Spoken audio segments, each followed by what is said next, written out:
Magandang hapon mula sa Pag-asa Weather Forecasting Center. Ito ng ating update sa magiging tayo ng panahon sa susunod na 24 oras.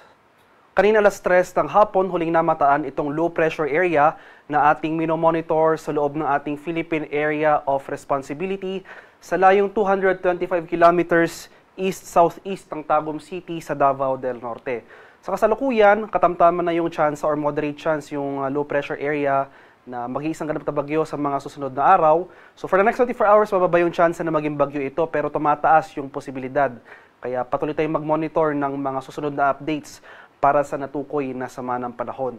Sa kasalukuyan, itong low pressure area na ito ay nakapaloob sa Intertropical Convergence Zone o ITCZ na kasalukuyang umiiral or nakakaapekto sa malaking bahagi ng Mindanao. Kaya itong buong Mindanao, pati na rin itong central at eastern sections ng Visayas dahil sa pinagsamang epekto nitong LPA at ITCZ, asahan natin itong mataas sa tsansa ng mga kaulapan at mga kalat-kalat na pag-ulan, pagkulog at pagkilat. Samantala, patuloy rin yung pag-iral ng shearline o yung salubungan ng mainit at malamig na hangin dito sa silangang bahagi ng Southern Luzon. Kaya itong eastern section of Southern Luzon, mataas sa tsansa ng pag-ulan rin ang ating inaasahan. Pati na rin dito sa eastern section of Northern and Central Luzon, dalayan ng northeast monsoon o yung hanging amihan. Dito sa Metro Manila at sa malaking bahagi pa ng ating bansa, magpapatuloy itong maaliwala sa panahon hanggang bukas, pero ngayong gabi hanggang bukas sa madaling araw, posible pa rin yung mga tsansa ng mga biglaan at panandali ang buhos ng ulan na dulot ng localized thunderstorms. At para naman sa magiging lagay ng ating panahon bukas dito sa area ng Luzon, dahil sa epekto ng shearline, asan pa rin natin itong mga kalat-kalat na pag-ulan at thunderstorm sa bahagi ng Bicol Region at sa lalawigan ng Quezon. May mga kaulapan at pag-ulan rin tayo inaasahan bukas sa dala ng amihan dito sa area ng Cagayan Valley, pati na rin dito sa area ng Cordillera. For Metro Manila and the rest of Luzon, magpapatuloy itong generally fair weather conditions at kung may mga pag-ulan man tayong mararanasan dahil northeast monsoon yung ating prevailing weather system, ito yung mga light rains o pag-ambon lamang.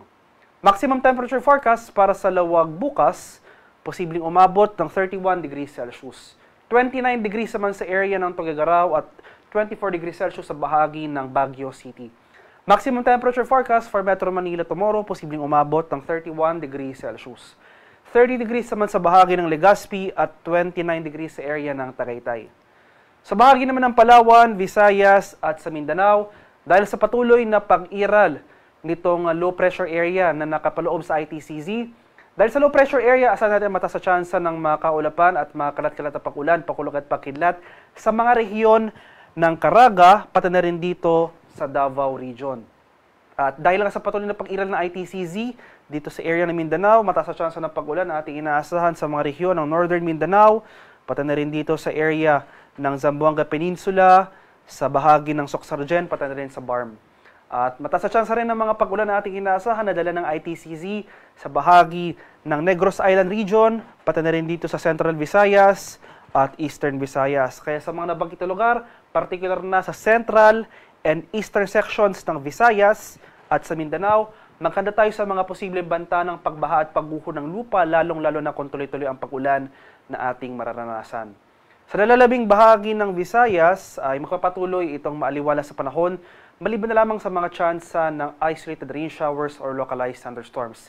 At dahil hindi nga natin tinatanggal yung posibilidad ditong low pressure area na mamuo bilang isang bagyo sa mga sunod na araw, itong eastern section ng Mindanao sa mga rehiyon ng Caraga at Davao Region, particular na itong mga bayan o itong mga probinsya ng Dinagat Islands, Surigao Provinces, pati rin dito sa Davao Oriental. Inaasahan natin na magpapatuloy itong mga malalakas sa pag-ulan na dala ng low pressure area, maging bagyo man ito or hindi. Kaya maging handa tayo at alerto sa mga banta ng pagbaha at pagbuho ng lupa, lalong-lalo na kung tuloy-tuloy ang pag-ulan na ating mararanasan, especially sa susunod na 3 araw. Maximum temperature forecast para sa Kalayaan Islands at Puerto Princesa ngayong araw, posibleng umabot ng 32 degrees Celsius. 31 degrees naman sa area ng Iloilo at 31 degrees Celsius rin dito sa area ng Cebu at sa Tacloban. Maximum temperature forecast para sa Cagayan de Oro bukas, posibleng umabot ng 31 degrees Celsius. 31 degrees rin sa bahagi ng Davao at 32 degrees Celsius sa bahagi ng Zamboanga. Sa kalagayan nating karagatan sa kasalukuyan, wala na tayong nakataas na gale warning sa anumang baybay na ating kapuluan. Ngunit iba yung pag-ingat pa rin sa ating mga kababayan na maglalayag dahil maalong karagatan ang ating inaasahan dito sa northern or sa mga dagat baybay ng northern and central Luzon. Samantala, moderate to rough sea conditions or katamtaman hanggang sa maalong karagatan ang ating inaasahan sa nalalabing bahagi ng Luzon at sa silangang bahagi ng Visayas at sa Mindanao. At para naman sa ating 3-day weather outlook sa mga piling syudad ng ating bansa, for the next 3 days, malaking bahagi ng northern at central Luzon magpapatuloy itong maaliwalas sa panahon. Generally fair weather conditions, at dahil patuloy ngayong pag-iral ng amihan, maliit yung tsansa ng ating thunderstorm activity. So yung mga pakulan na lamang na light rains o pag-ambo na dala ng amihan na ating inaasahan sa mga area ng Metro Manila at Baguio. Samantala, para sa bahagi ng Bicol Region at malaking bahagi pa ng Southern Luzon, or itong eastern section ng Southern Luzon, asahan natin itong mataas sa tsansa ng mga pag-ulan at kaulapan for the next 3 days. Dala pa rin yan ng shear line o yung salubungan ng mainit at malamig na hangin. Agwat ang temperatura sa Metro Manila sa susunod na 3 araw, posibleng umabot ng, or posibleng maglaro mula 24 to 30 degrees Celsius. Baguio City, 16 to 24 degrees Celsius at para sa Legazpi City, 25 to 30 degrees Celsius. Sa bahagi naman ng Visayas, dahil inasan nga natin yung patuloy na paglapit nitong low pressure area o yung generally pakanluran na paggalaw nitong low pressure area sa ating kalupaan sa area ng Visayas at Mindanao. Dito sa Central at Eastern Visayas, so sa mga syudad yan ng Metro Cebu at Tacloban City, for the next 3 days, asahan natin na magpapatuloy itong mga kaulapan at mataas sa tsansa ng mga kalat-kalat na thunderstorms na dala ng papalapit na sama ng panahon. Samantala, for Iloilo City, or sa remainder of Visayas, magpapatuloy itong fair weather conditions, bagyang maulap hanggang sa maulap na papawirin, sasamahan lamang yan ng mga pulu-pulong pag-ulan na may pagkulog at pagkidlat. Temperature forecast para sa Metro Cebu for the next 3 days ay posibleng maglaro mula 25 to 31 degrees Celsius.